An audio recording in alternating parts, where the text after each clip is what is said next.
84. Le plus tard possible.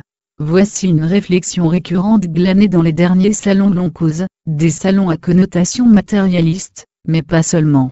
Lorsque l'on aborde le sujet de la finitude, elle se traduit par cette affirmation, mourir, d'accord, mais le plus tard possible. Puis l'on rajoute, doutant de rien, et en bonne santé.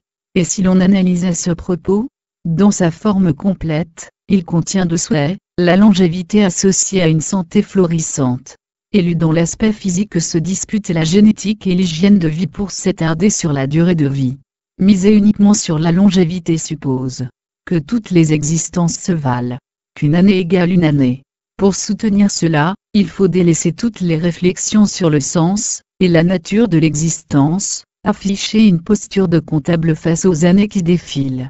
Bien sûr, la mort est un fait inéluctable, et la seule réponse consiste à s'y confronter le plus tard possible, avec un corps relativement vigoureux. Dans l'attente, on va s'employer à en profiter le plus possible. Cela ne rappelle-t-il pas quelque chose? Mais oui, la conscience émotionnelle qui s'impose et dicte sa loi. Et si l'on reprenait sans cette injonction? La conscience émotionnelle reste toujours présente, cerveau oblige, mais en retrait sous l'effet de l'attention.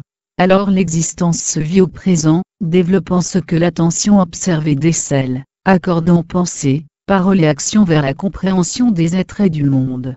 Et où se loge la réflexion initiale, fruit de cette thématique? Quelque part, en sommeil dans un recoin de la conscience ordinaire.